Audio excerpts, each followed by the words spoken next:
No matter who you are, no matter where you are in life, you can take the lid off of your job. And if you're wondering if you still have the lid on in your life, here are some clues that's going to let you know that the lid is still on. If you're not excited about waking up in the morning, if you're sitting around bored out of your mind, if you got time to do everything anybody asks you to do, you probably got the lid on.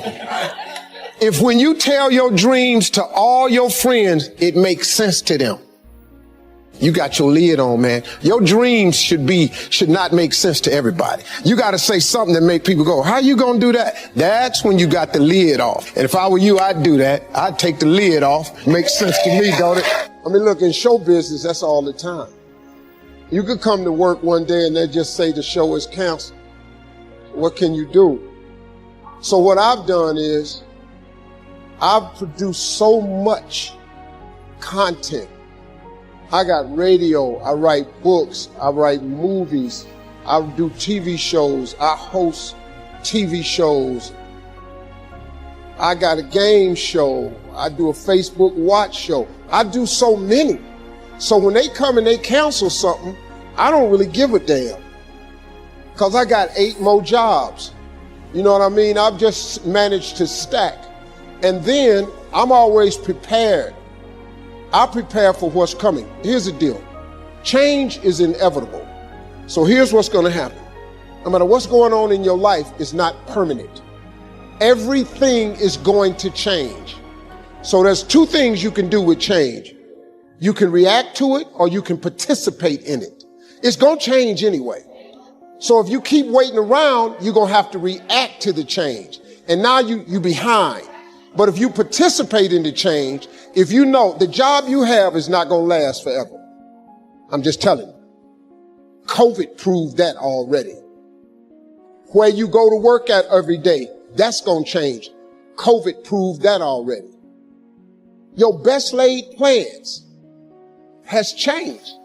So what you got to start doing is you got to start anticipating that it's going to change and just start living your life with the preparation for change. No matter what you're doing, you could be doing more. Remember that. It's 24 hours in a day. You got to use as many of those hours to prepare stability for yourself as you can. I said it online, I got in a lot of trouble. If you sleep 8 hours, you're not ever going to be rich. If you have any dreams of being rich, you cannot sleep 8 hours a day. It's only 24 hours in a day. If you sleep 8 hours, that's a third of your life. How can you cannot be asleep a third of your life and become successful. You can't. People got mad at me. They're talking about Steve Harvey prefers wealth over health. No, I'm just telling you, if your ass wants to hit it and be rich, you got to quit bullshit. You got to get your hustle and grind on. You can't sleep 8 hours. Well, how much you sleep? I sleep between 4 and 5 hours. If I get 6 hours, woof, I'm tired. Plus, I'm old. I got to get up. I want to see what today is. I can't miss nothing. Now, I'm old, man. I'm 64 years old, so I can't be laying in the bed waiting. I got to get up early. I'm up for the sun come up every day because I just want to see what else God got for me. He done gave me a lot. Might as well go see the rest of it, right? You can't see it sleep. So I've always prepared myself for what this business is. And for the first time, I've actually thought about retiring. This is the first time I've ever thought about retiring. So now I want to come home. I'm coming to Africa. The one thing that I have learned to relate to all of my children is to dream. There is nothing bigger than your dream. Nothing is greater than your dream. Now, as we sit in this great educational institution, I am not saying that your education is not important because it's tied to a lot of your dreams. But let me tell you something. There ain't nothing bigger than your dream. Because your dream will propel you to get the education. Don't you ever stop dreaming. Don't you ever stop imagining. And we're going to talk about them two things a lot. But don't you ever stop dreaming. Your Bible says a man without a dream or a vision shall perish. That's in your Bible. It ain't just in the one I read. Nowhere in there does it say without an education you perish. But it says without a dream or vision you perish. So if what you're dreaming about requires an education, it is then your dream that propels you to get the education. But the dream is bigger than anything, man. See, if it was an education that caused you to be greater successful, I ain't here today because I don't have one of them. But nobody could outdream me. Your dream is everything, man. It's the biggest part of your life. Look, man, it is that thing that God puts in you that don't let you sleep sometimes. It's your dream.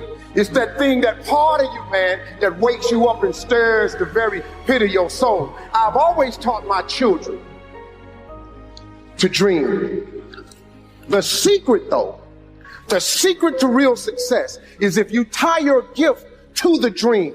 Whatever position you find yourself in today, we put ourselves there by a series of thoughts and actions. Thoughts turn into things. That's very important to know. So let's look at both sides of it. For people who think negative thoughts, it turns into negative things. And the direct opposite is true for those who think positive thoughts. It turns into positive things. That's the deal. It's as simple as that, folks. Thoughts become things. So the one glaring question for all of us always is, on a daily basis, what are you thinking? What are your thoughts? What are you thinking? What are your thoughts? Because this is a fact of life. This is biblical. This is spiritual. This is written. This is philosophical. This is the law of the universe. This is just the way it is. Now, and here the cold part, folks. It don't matter if you believe me or not. It does not matter if you have never been explained this or not. And it does not matter if you think it works in your life or not. It don't matter. Listen to me. It is the way it is. It's just whatever. It's the law of the universe. You call whatever you want to call. However you got to dress this thing up, because this all it is. So when I say that you are where we are today because we thought ourselves here, oh, you best to believe that's true. You thought yourself here. No one else.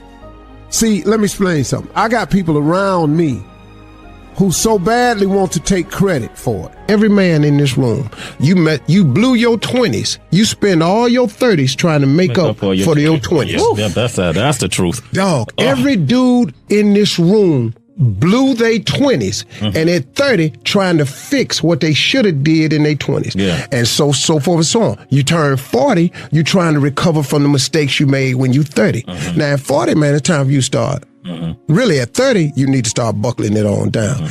And just realize, man, everybody make mistakes. And if the mistakes you're going through are going to help you become the person you need to be later on. Steve Harvey. All them mistakes, dog, they cool to make. Yeah. I needed to mess up every marriage. I needed to get arrested like I did. Yeah. I needed to get shot.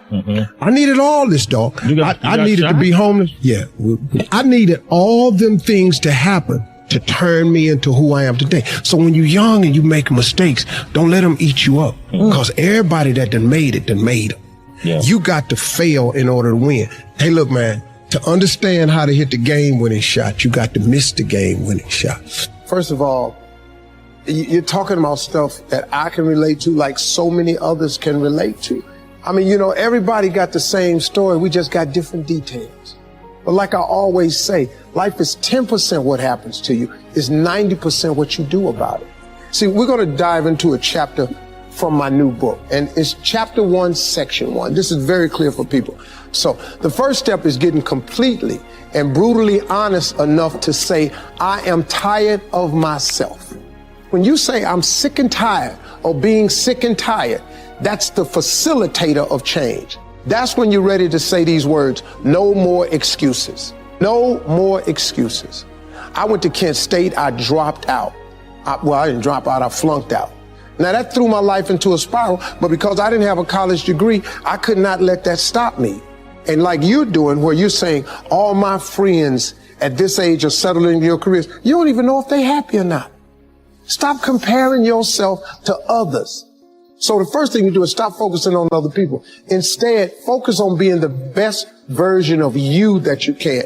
Then you'll recognize that you deserve to sit at the big table with everybody else after you become the best that you can be. Now, once you've accepted that you have as much right to success and much right to succeed as anybody else, the next step is learning how to talk the talk. You have to get fluid in the language of success so you speak it with ease. Surround yourself with people who've accomplished their dreams and immerse yourself in the culture of achievement. You know, you got to be tough because the road to success is always under construction.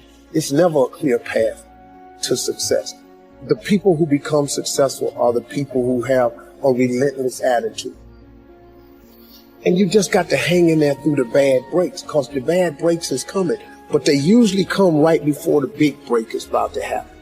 You get a series of bad breaks and it stumbles up a lot of people. My life and my success is to say to anyone, you can stumble, you can fall, you can get back up again.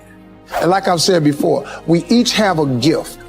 But too many people miss out because they refuse to sign the lease on their gift. You keep looking for it outside of you. Stop. Sit with yourself. What is it that you do the absolute best with the least amount of effort? That's your gift. But if you are constantly looking outside of yourself and you don't latch on to your gift, you will never find your purpose. If you want to succeed, you must commit to your own gift and embrace it. Well, same advice I give to my kids, man. If I could get them to understand the importance of their 20s. Because, man, you know what I did? I just blew my 20s.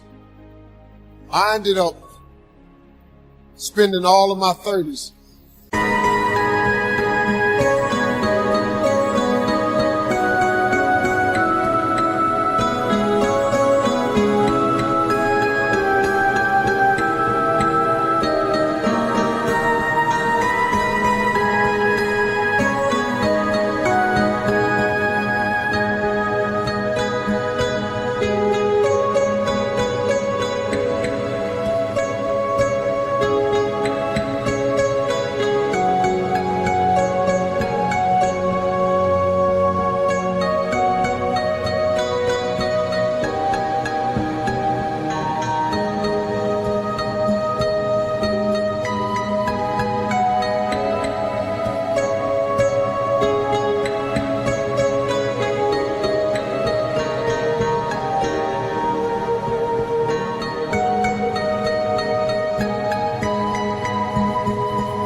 fixing what I messed up in my 30s.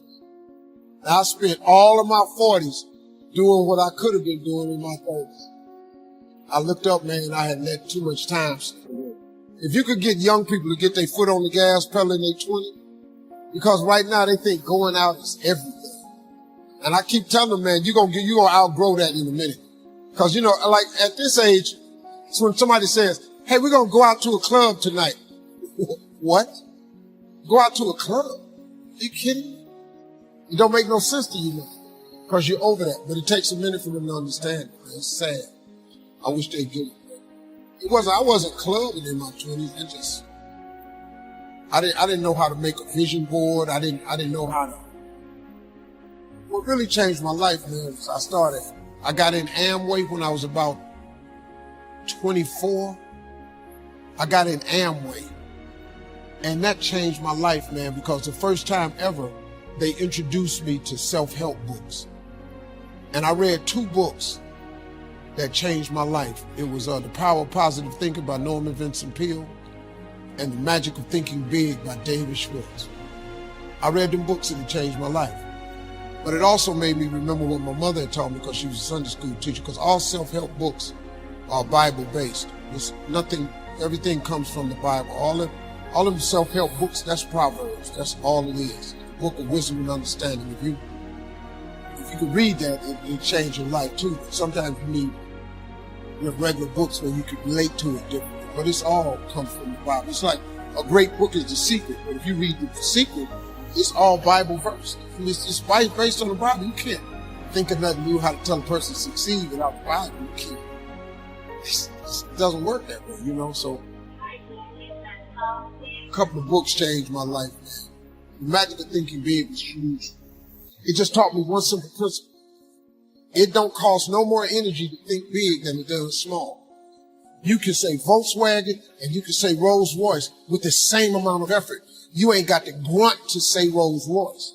So if the Bible is true, which it says a man is as he thinketh, if you think poor thoughts, you got to be poor. The moment you change that thought into wealth of riches, you start the process to becoming wealthy or rich. It's not a math trick. It's really how it works. People complicate it. You got to do this and you got to do that. But the Bible's pretty plain. They ain't got no loopholes in it. Really don't. It's just real simple. It say what it say. All you got to do is believe it's talking to you. That's what it is. Most people don't think that God is talking to them. That I come to give you life and give you life more abundantly. You don't think He's talking to you? He'll give you life more abundantly. He do. He really will. You ain't got to be rich to have an abundant life. Sometimes you just need to be healthy, happy. You could be really happy, man, making $70,000 a year. You really, really can. You don't need a few million. I did, but you didn't need a few. It helped me a little bit. But to be honest, it didn't make me happy. It really didn't. Until you need God. I ain't preachers. We got ministers. Just tell you out for the hood, just what I do. You go to church and hear you. Come on the Bible. You can pass my off and say, if you don't believe me, you ain't got to. But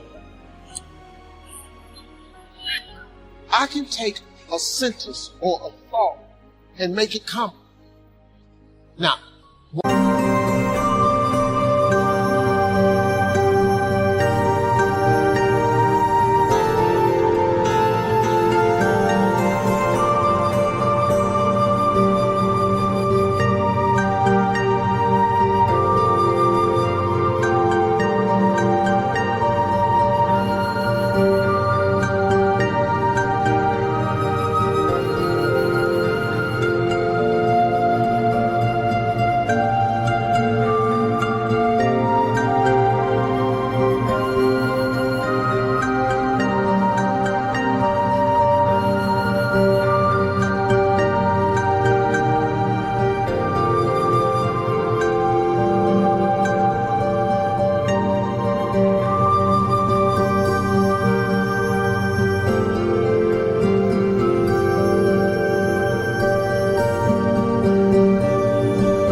one dude told me once, yeah, well, I hear you said it was hard, but you ain't funny to me.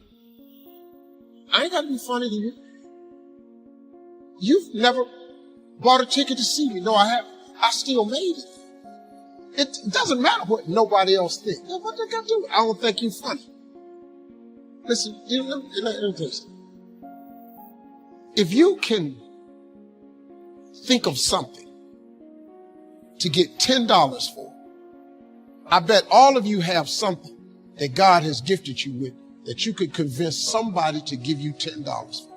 I'm going to show you how to become a millionaire. All you need is to have one thing that you can get $10 for. I don't care if it's cutting hair, cutting grass, painting, babysitting, typing papers, walking dogs. I don't care what it is. Just get somebody to give you $10. All I want you to do is do it and get $10. After you get $10, I want you to do it 10 more times. That's all. You have $100. When you get that $100, whatever you did to get the $100, I want you to do it 10 more times. You're going to have $1,000. Now, get a little tricky now. Whatever you did to make the $1,000, listen to me close. What I want you to do is do it 10 more times. That's what I want you to do. Don't change shit. Just do it 10 more times. You'll now have $10,000. Now, there's where you got to start using your faith. After you make $10,000 with this $10 idea, all I want you to do is do it 10 more times. Just 10, whatever you did to make the 10,000, do it 10 more times. You're going to have $100,000. Here's the trick of tricks.